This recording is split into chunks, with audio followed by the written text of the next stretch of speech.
Assalamualaikum and what's up guys, hope you all are doing good. So guys, if you haven't subscribed my channel, please guys do subscribe it, and please also share it with all your friends and fellows so it might help them as well. And guys, today we will be basically discussing our next infectious agent causing infectious disease, that is varicella zoster virus. ठीक है, it causes chickenpox and sideways shingles as well. ठीक है, primary infection की वजह से chicken pox होता है, ठीक है, उसमें वेरिसेला खुद इन्वॉल्व होता है, ठीक है। एंड जब रीएक्टिवेशन होती है इस इन्फेक्शन की तो उसकी वजह से शिंगल्स होता है, एंड उसमें आपके पास हर्पीज बूस्टर वायरस जो है वो इन्वॉल्व होता है, ठीक है।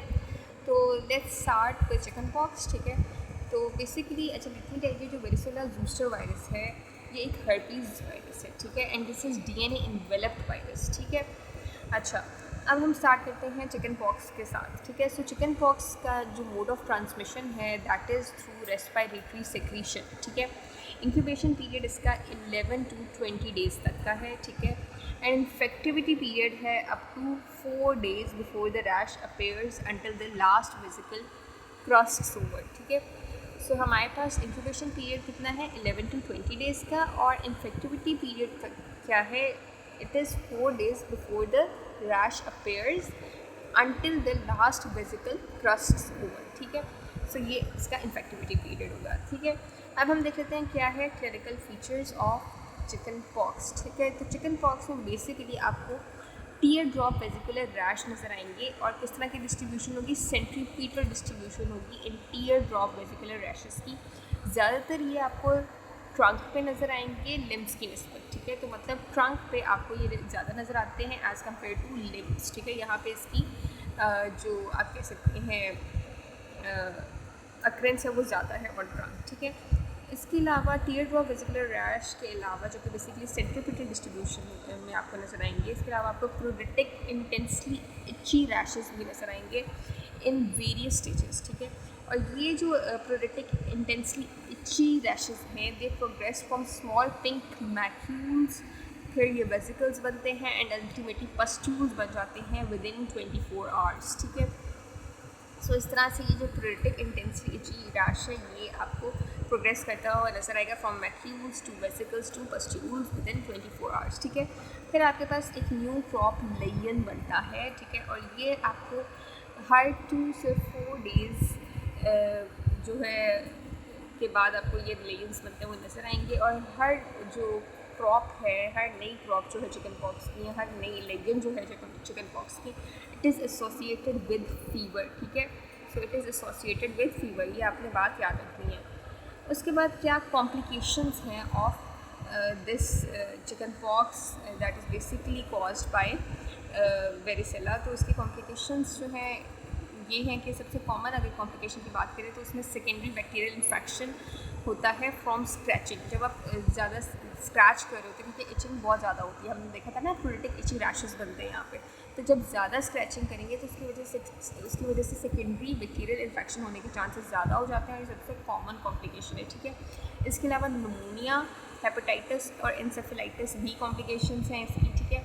अच्छा, अब प्रेगनेंसी में जो कॉम्प्लिकेशंस आपको नज़र आएंगी दैट इज़ कि मैटरनल इन्फेक्शन अगर अर्ली प्रेगनेंसी में होगा तो it can cause developmental abnormalities of I, CNS and limbs, ठीक है। इसके अलावा हमारे पास मैटरनल इन्फेक्शन जो है with in 5 days of delivery अगर हो गया, मतलब चिकन पॉक्स का इन्फेक्शन जो है मदर को हो गया within 5 days of delivery, तो it can lead to severe neonatal varicella with visceral involvement and haemorrhage, ठीक है।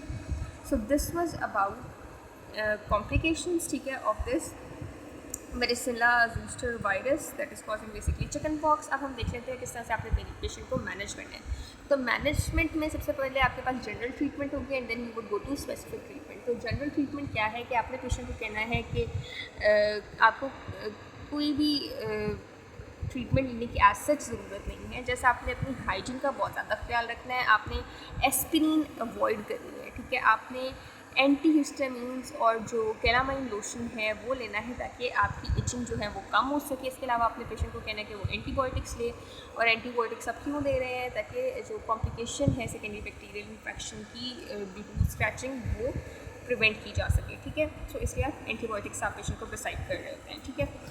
Then let's move towards the specific treatment. तो स्पेसिफिक ट्रीटमेंट में आपने एंटीवायरल एजेंट्स के थ्रू जो है वो ट्रीट करना होता है पेशेंट को। तो एंटीवायरल एजेंट्स की इंडिकेशंस क्या हैं? तो बेसिकली एंटीवायरल एजेंट्स आप देते हैं इन अनकॉम्प्लिकेटेड चिकन पॉक्स, जो कि आपके पास प्रेजेंट करी है with in 24 to 48 hours of concept of vesicles, ठीक है। या आप कॉम्प्लिकेटेड चिकन पॉक्स में भी दे सकते हैं regardless of duration of vesicles. इसके अलावा आप इम्यूनो कॉम्प्रोमाइज होस्ट के अंदर भी दे सकते हैं regardless of duration of vesicles, and आप प्रेग्नेंट वुमेन में भी दे सकते हैं regardless of duration of vesicles, ठीक है। सो इस तरह से कुछ इंडिकेशंस हमने देखी। उसके बाद हाँ, ऑरल एंटीवायरल्स आप कौन कौन से दे सकते हैं पेशेंट को, ठीक है। तो ऑरल एंटीवायरल्स में आप एसाइक्लोविर, फैमसाइक्लोविर दे सकते हैं फॉर 5 days, ठीक है। और मोस्टली आप ऑरल एंटीवायरल्स देते हैं एडल्ट्स में, इम्यूनो कॉम्पिटेंट पेशेंट्स में जो इनका इम्यून सिस्टम अच्छा है, और बच्चों में भी दे सकते हैं, ठीक है। और जो आपके पास IV एंटीवायरल्स हैं ये आप मोस्टली देते हैं इम्यूनो कॉम्प्रोमाइज्ड पेशेंट्स में, ठीक है, या प्रेग्नेंट वुमेन में। सो IV एंटीवायरल्स जो हैं ये आप तब तक देंगे until the patient is improving, और फिर आपने स्विच करना है टू ऑरल एंटीवायरल्स, ठीक है, until all the legends crossed over, ठीक है। So this was about the treatment, some specific treatment. अब हम देख लेते हैं कि क्या आपने इम्यूनोग्लोबुलिन देना होता है पेशेंट को in case of chicken pox. तो आपने वेरिसेला ज़ोस्टर इम्यूनोग्लोबुलिन देना होता है, and ideally it is given with in 7 days of exposure, ठीक है। मतलब जब इन्फेक्शन वाली स्टेट नहीं होती, it just with in 7 days of exposure आपने इस वायरस के साथ पेशेंट एक्सपोज हुआ है, with in 7 days of exposure आपने ये इम्यूनोग्लोबुलिन दे देनी है, ठीक है। इट मे एटेनुएट डिजीज़, मतलब थोड़े से आपको सिम्टम्स नज़र आ सकते हैं, क्योंकि ऑब्वियसली ये जो इम्यूनोग्लोबुलिन है it can cause some sign and symptoms, it may attenuate the disease even if it is given up to 10 days afterwards, ठीक है। हाँ, सॉरी, मैं आपको थोड़ा सा और क्लियर कर देती हूँ। आइडियली आपने ये कब देना होता है वेरिसेला ज़ोस्टर इम्यूनोग्लोबुलिन? मोस्टली आपने देना होता है with in 7 days of exposure of that specific agent that is varicella zoster, ठीक है। उसका अगर उसके साथ पेशेंट एक्सपोज हो गया है, उस एजेंट वेरिसेला ज़ोस्टर वायरस से पेशेंट एक्सपोज हो गया, तो विद इन 7 days आपने आइडियली दे देना है वेरिसेला ज़ोस्टर इम्यूनोग्लोबुलिन, ठीक है। और अगर आप मतलब even if you give 10 days after the exposure, still it can attenuate the disease, it can prevent the disease, ठीक है, it can weaken the disease, ठीक है, to some extent, ठीक है। मतलब it can help in controlling disease even if you are giving this immunoglobulin 10 days after the exposure to varicella zoster virus, ठीक है। अब इसके इंडिकेशंस क्या हैं? तो इसकी इंडिकेशंस हैं कि आपने मोस्टली उन पेशेंट्स को देना होता है ये immunoglobulin who are in significant contact, like जो रूम शेयर कर रहे होते हैं फॉर ग्रेटर दैन 15 minutes, या फेस टू फेस कॉन्टैक्ट है जिनका, या जो कि इंटीमेट कॉन्टैक्ट है, जिनका इंटीमेट कॉन्टैक्ट है with the person with shingles, ठीक है। इसके अलावा अगर किसी का हॉस्पिटल कॉन्टैक्ट है with chickenpox, like patient, visitor, health care worker है कोई, तो उनको भी आप ये इम्यूनोग्लोबुलिन दे सकते हैं। या अगर कोई ससेप्टेबल होस्ट है, मतलब उसके पास कोई हिस्ट्री तो नहीं है चिकन पॉक्स की, लेकिन उसको हो सकता है कभी भी, क्योंकि he has never suffered from chicken pox, तो उसको भी आप दे सकते हैं ये इम्यूनोग्लोबुलिन, ठीक है। उसकी इम्यूनाइजेशन इसके थ्रू करवा सकते हैं, ठीक है। इसके अलावा प्रेग्नेंट वुमेंस को at any stage you can give this, ठीक है। इम्यूनो कॉम्प्रोमाइज्ड इंडिविजुअल्स जो कि एक्यूट ल्यूकीमिया के होते हैं, HIV के होते हैं, ऑर्गन ट्रांसप्लांटेशन के होते हैं, या हाई डोज स्टेरॉइड्स ले रहे होते हैं, सबको भी आप दे सकते हैं। इसके अलावा न्यूबॉर्न्स में बेसिकली जो प्री मैच्योर इन्फेंट्स हैं वो आर लेस देन 28 weeks, ठीक है, उनको भी आप दे सकते हैं। या न्यूबॉर्न्स जिनकी मदर्स जो हैं who have developed chicken pox with in 5 days before और 2 days after the delivery, they can also be given this immunoglobulin, ठीक है। अब प्रिवेंशन क्या है इस इम्यूनोग्लोबुलिन की? तो ये जो वैक्सीन है ना, it is live attenuated vaccine, ठीक है। तो इसलिए childrens should basically receive the first dose after 1 year of age, ठीक है।